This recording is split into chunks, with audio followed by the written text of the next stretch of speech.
(11월 30일) 목요일 새벽입니다. 함께 감사의 기도를 올려드리며 매일 주심 기도회 시작하겠습니다. 시간의 주인이 되시는 하나님, 11월 한 달도 어느덧 마지막 날입니다. 지난 한 달도 주님께서 지켜주셨기에 오늘 이 시간 나와 감사의 기도를 드립니다. 주님, 지난 시간 동안 힘겨웠던 일들이 있었다면 하나님 마음을 빼앗기지 않게 하시고 오늘이라는 이 하루를 기뻐함으로 감사함으로 열어가게 하옵소서. 주님께서 선물로 허락하신 오늘이라는 이 하루를 주님께 온전히 올려드릴 수 있도록 인도하여 주시옵소서. 무엇보다도 오늘 이 하루도 내가 좋아하는 것대로 사는 것이 아닌 주님이 원하시는 대로 살아가는 한 날이 되기를 원합니다. 주님, 순간순간 주님의 음성 듣게 하시고 주님의 말씀 기억나게 하셔서 헛되이 이 순간을 보내지 않게 하시고 기도하며 또 주님께 물으며 주님의 인도하심을 덧입는 복된 이 하루가 되게 하옵소서. 하나님, 오늘도 많은 사람들을 만나고 많은 일들을 할 것입니다. 그러나 온 세상을 얻고도 한 영혼을 잃으면 소용이 없습니다. 하나님, 모든 일에 믿음으로 행하게 하시고 모든 관계 가운데 화평을 허락하여 주시옵소서. 무엇보다 우리의 마음을 하나님 지켜 주시옵소서. 계절의 주인이신 하나님, 이제 많이 추워지고 한겨울로 가는 길목입니다. 거리에는 아름다운 장식들이 늘어가지만 거리에 겨울에 추워지는 그 날씨에 두려워하며 또 힘겨워하는 연약한 이들이 많이 있습니다.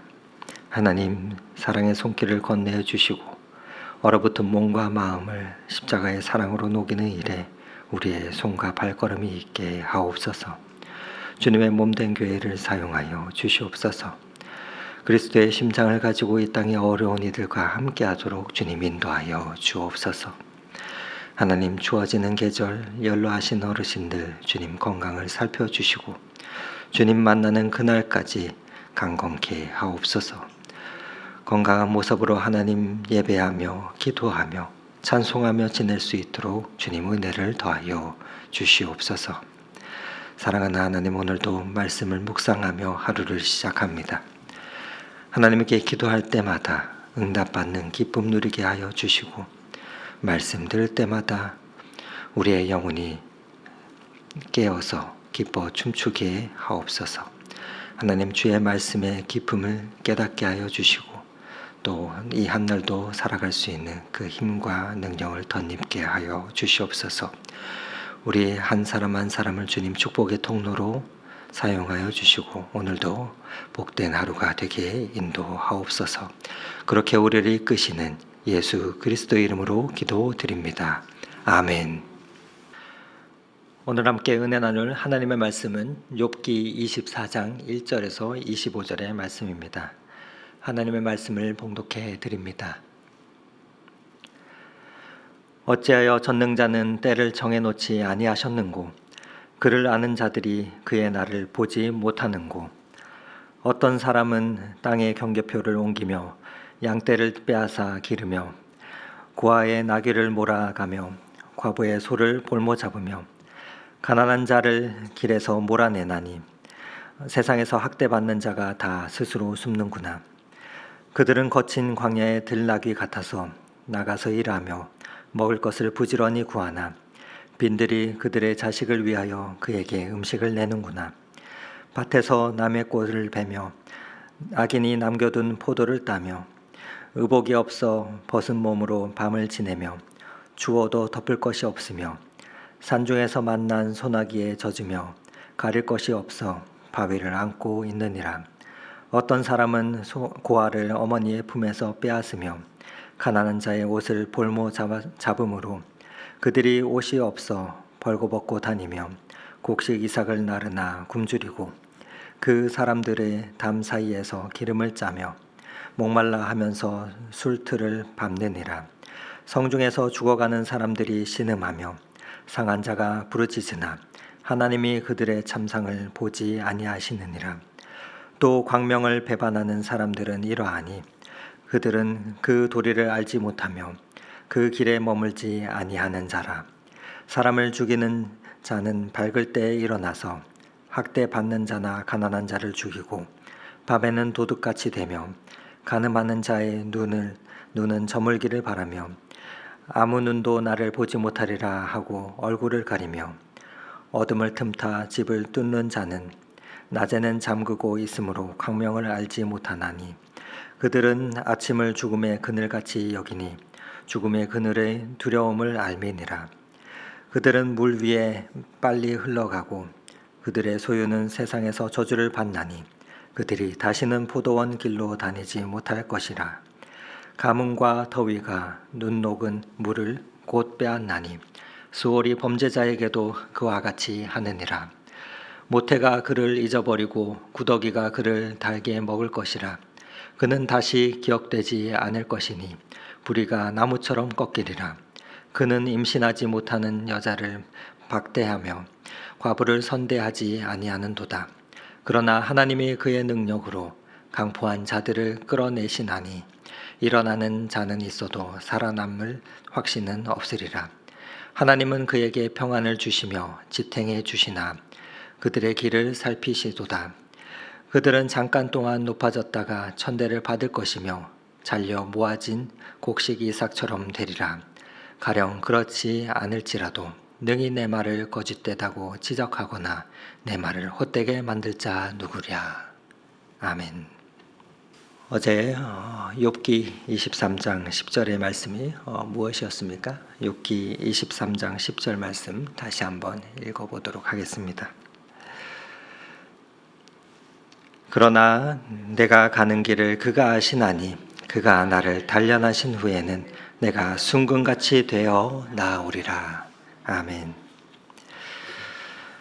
23장 10절의 이 욥의 고백처럼 욥은 하나님의 계획하신 바를 자신의 삶으로 수용할 준비가 되어 있습니다.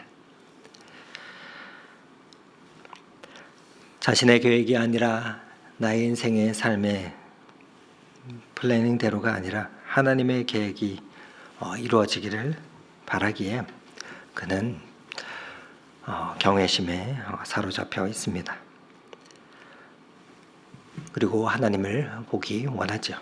그러나 여전히 그에게는 남은 질문이 있었습니다.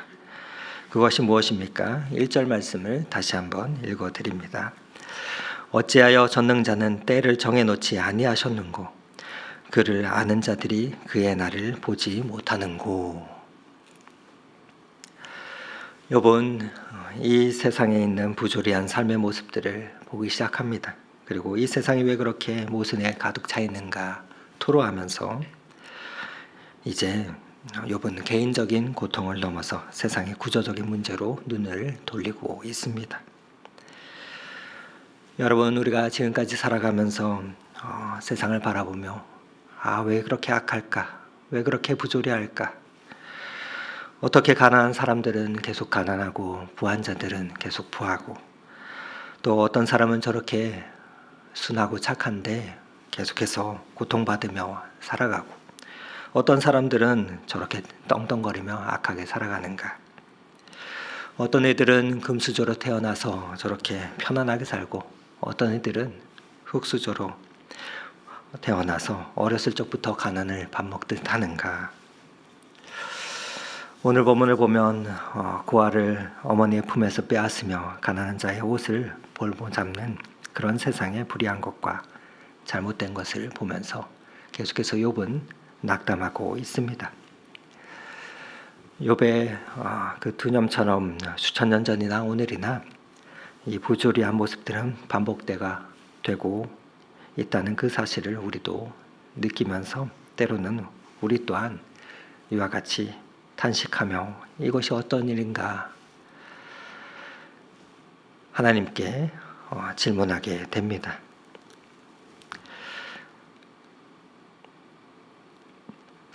욥은 하나님의 섭리를 부정하지는 않지만 그가 마주한 현실은 여전히 납득하기가 어려웠습니다. 신실한 자들이 고난을 받고 악한 자들이 평안을 누리니 말입니다. 욥은 세상에 그렇게 부조리하다는 사실을 새롭게 눈을 뜹니다. 이전에 평안을 누릴 때에는 그러한 현실이 잘 눈에 들어오지 않았을 것입니다. 그러나 이제는 보이는 것이죠. 여러분, 우리가 고난을 받게 되면 하나님께서 우리의 눈을 뜨게 해주시는 그러한 부분들이 있습니다. 바로 내 자신의 고통과 그 고난만이 아닌 다른 사람들의 고난과 고통이 들어오게 됩니다. 내가 높은 곳에 있을 때는, 내가 잘 나갈 때는 보이지 않던 것들, 내가 풍요롭게 누릴 때는 보이지 않던 것들이 내가 낮아지고 쫄딱 망하고 고난의 자리를 들어서게 되고 내 배를 굶고 굶주릴 때는 보여지는 것이 있습니다. 이 세상의 슬픈 일들과 아픈 일들이 보입니다. 그리고 이 땅에서 참으로 울부짖는 그러한 사람들이 있다는 사실을 마주하게 됩니다. 모든 것을 누릴 때는 잘 보이지 않던 것들이 보이게 되는 것입니다. 우리가 건강할 때 또 물질을 누리고 있을 때는 당연한 줄 압니다. 그러나 당연한 것이 아닙니다. 그 당연한 것이 사라질 때 정작 내가 가진 모든 것들이 내 손에서 다 떠나고 내가 자랑하던 것들이 없어지고 내 몸이 연약해지며 내 몸이 질병에 드니까 병든 자들이 보이고 가난한 자들이 더 보이게 되는 것입니다. 그렇게 아파할 때는 세상에 신음하는 자들이 많은지 알지 못했는데 여기 보면 욥은 이제 그것들을 발견하게 되는 것입니다. 그리고 그렇게 고난받는 자들이, 사회적인 연약한 자들이 서러운 처지에 있는 것들이 공감되기 시작하였습니다. 가난하고 힘없는 이들이 억압당하고 이들을 착취하는 이들은 참으로 많다는 것을 보게 됩니다. 연약한 자들이 권리를 침해당해도 그 억울함을 하소연할 데가 없고 어떤 이들은 학대를 견디다 못해 도망을 가서 사는 이들이 보이고 또 가난한 이들은 양식을 구하기 위해서 추수가 끝난 남의 밭에 가서 이삭을 주워야만 했습니다. 덮을 것이 없고 입을 것이 없고 추위를 막아줄 것조차 하나 없는, 비를 피할 데도 없는 이들이 보이기 시작합니다. 고아들은 종으로 팔려가기가 다반수입니다. 죽어라 일을 하고 남의 일들을 돌보아 주어도 제 입에 풀칠조차 하기 힘든 상황입니다.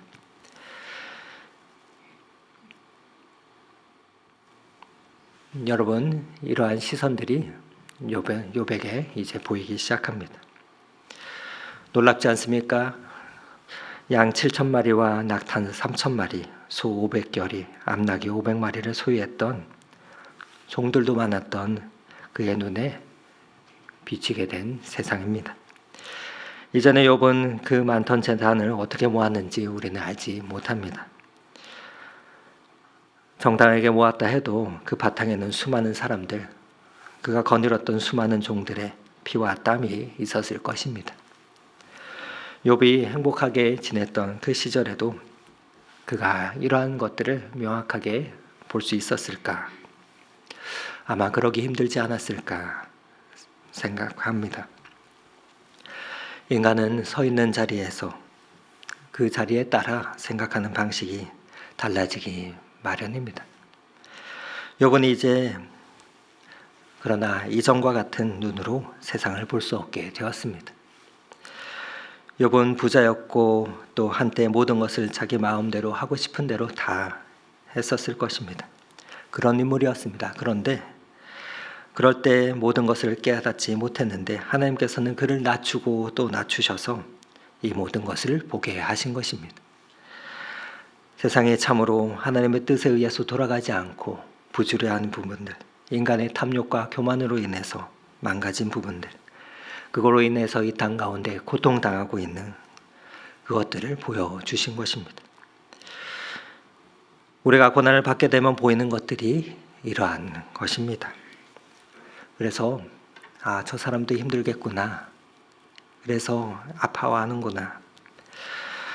그래서 저 사람도 병들어서 정말 다 포기하고 싶은 것인가 보다 하는 것들을 우리가 공감하며 나아갈 수 있게 되는 것입니다. 여러분, 우리가 가난하고 연약할 때 이 세상의 삶의 연약한 자들을 우리는 바라볼 수 있게 됩니다.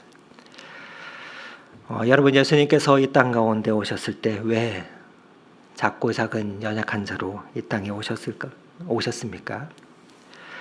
왜 구유에 오셨습니까? 왜 아무도 것도 없는 그러한 자로 이 땅 가운데 오셨을까요? 그것은 이 세상의 가장 연약한 자들의 모습을 예수님께서 안으시기 위해서 그렇게 이 땅 가운데 오신 것입니다. 그러나 우리는 힘들고 어려운 그 고난과 허무의 삶에 들을 때 두 가지의 모습을 마주하게 됩니다. 어떤 사람들은 하나님 앞에 나아가고 어떤 이들은 하나님을 떠나가는 것을 마주하게 됩니다. 왜 그렇습니까? 그 두 사람의 사이에는 하나님께 질문하며 욥처럼 묻고 있지 않기 때문에 그 차이가 나타나게 되는 것입니다. 고난 가운데서 하나님 앞에 나아가는 자와 하나님을 떠나는 자, 그것은 끝까지 하나님을 붙잡고 물으며 하나님, 이 상황이 무엇 때문입니까? 하나님, 왜 그렇습니까? 계속해서 물으며 하나님의 계획은 무엇입니까? 질문하느냐 그렇지 않느냐에 따라 하나님과 가까이 갈 수도 있고 하나님으로부터 멀리 떠나게 될 수도 있습니다. 이렇게 여러분, 우리의 삶에 있어서 풀리지 않는 질문들과 문제들이 있을 때마다 그것을 마음에 품고 하나님 앞에 나와 아뢰십시오. 그리고 간구하며 질문하십시오. 그렇게 하나님께 매달리고 부딪히면 그 부딪히는 순간에 하나님께서는 그 생명을 포기하지 않으십니다. 그리고 그 사람에게 나타나시며 당신을 보여주십니다. 여러분, 우리는 하나님께 한두 번 질문하다가 모르겠다 하며 포기해버릴 때가 참으로 많습니다. 그러고서는 어디로 갑니까? 술로 가고 마약으로 가고 여러 가지 인생의 쾌락으로 갑니다. 그러면서 우울과 자기 연민 속에 빠져듭니다. 그러다 결국 마지막으로 가는 곳은 죽음입니다. 바로 사단이 원하는 것입니다. 우리는 속으면 안 됩니다. 그러나 욥은 그렇게 그토록 고통을 받으면서 하나님께 질문합니다. 그러면서 하나님 앞에 나아가게 된 욥이 깨닫게 된 한 가지가 있습니다. 그것은 바로 악한 자를 하나님께서 징계하신다는 것입니다. 그런데 그 시기를 몰라서 하나님이 선한 자를 하나님께서 회복시킬 텐데 언제인지 그것을 몰라서 그런 것이라고 그는 고백합니다. 하나님에 대한 신뢰를 갖고 하나님 앞에 나아가고 있습니다. 악인들을 멸하실 하나님을 믿어야 불합리한 현실 속에서 우리는 믿음을 잃어버리지 않을 수 있습니다. 오늘 13절부터 17절까지 쭉 이어지는 말씀은 욥이 악인들에 대해서 묘사하는 장면들이 나옵니다. 살인자들과 도둑들 또 그리고 가늠하는 자들은 밤이나 낮이나 못된 짓을 할 궁리를 하고 있고 그 일을 능숙히 해치운다 합니다. 그리고 그들은 아침을 죽음의 그늘같이 여깁니다. 빛을 싫어하고 어둠을 좋아합니다. 떳떳하지 못한 그들의 행위가 밝히 드러나는 것을 싫어하기 때문이죠. 그러나 하나님께서는 장차 그 어둠을 드러내시고 온갖 악의 행들을 심판하실 것이다 말합니다. 사람들은 당연하게 믿고 있는 그 진리가 현실 속에서 실현되지 않으면 그 진리에 대한 의문과 또 회의를 갖게 됩니다. 특별히 악에 대한 심판이 지연되는 현실을 발견하면 욥처럼 어찌하여 전능자는 때를 정해놓지 아니하셨는가라고 탄식하게 됩니다. 그렇게 고난의 끝을 모르면 사람들은 절망할 수밖에 없습니다. 그러나 하나님은 공의를 완전히 실현하실 때를 정해두셨습니다. 다만 우리가 알지 못할 뿐입니다. 우리가 살아가는 오늘날의 현실도 부조리가 만연합니다. 불법과 부정이 많습니다. 그러나 하나님은 이 모든 것을 좌시하지 않으시고 반드시 심판하실 것입니다. 그때로 우리가 알 수 없지만 선하시고 오르신 하나님께서 그 일들을 행하실 때까지 우리는 믿음으로 묵묵히 기다려야 합니다. 마치 욥처럼 사도행전 1장에는 예수님의 제자들이 주께서 이스라엘의 나라를 회복하시며 어느 때니까 여쭈는 장면이 나옵니다. 그러나 제자들의 그 질문에 예수님께서는 무엇라 답하십니까? 우리 한번 사도행전 1장 7절과 8절 말씀 함께 읽어보도록 하겠습니다. 이르시되 때와 시기는 아버지께서 자기의 권한에 두셨나니 너희가 알 바가 아니요 오직 성령이 너희에게 임하시면 너희가 권능을 받고 예루살렘과 온 유대와 사마리아와 땅끝까지 이르러 내 증인이 되리라 하시니라. 예수님은 그러나 때와 시기를 알려하지 말고 그저 주어진 사명을 감당할 것을 명하십니다. 이 세상은 결국 우리 주님께서 다시 오셔서 심판하실 것입니다. 그때까지 우리는 주님의 약속을 굳게 믿고 흔들리지 말고 사명을 감당하며 나아가야 합니다. 바라기는 오늘도 이 말씀을 붙잡고 하나님을 신뢰함으로 충성되이 나아갈 때 성령 하나님께서 우리와 동행하시며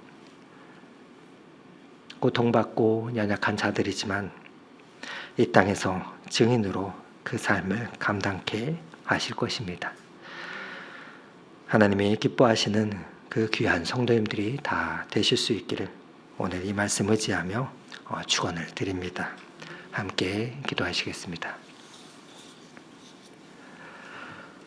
내 모든 시험 무거운 짐을 주 예수 앞에 아뢰이면 근심에 쌓인 날 돌봐 주사 내 근심 모두 맡으시네. 무거운 짐을 나 홀로 지고 견디다 못해 쓰러질 때 불쌍히 여겨 구원해 주리 은혜의 주님 오직 예수. 그렇습니다. 하나님 찬송의 가사처럼 우리를 건지시는 은혜의 주님을 붙잡고 끝까지 걸어가게 하옵소서. 고난을 통해 우리를 연단하시며 또 보지 못하던 것들을 보게 하시니 감사합니다. 비록 너무 고통스럽고 아프지만 하나님은 이 시간을 통과하며 하나님 쓰시기에 준비되어야 할 것들, 다듬어져야 할 연약한 우리의 성품들 다 갖추어 가게 하시고 하나님 오늘 예수님처럼 이 땅의 연약한 자들을 안아줄 수 있도록 주님 우리를 이끌어 주시옵소서.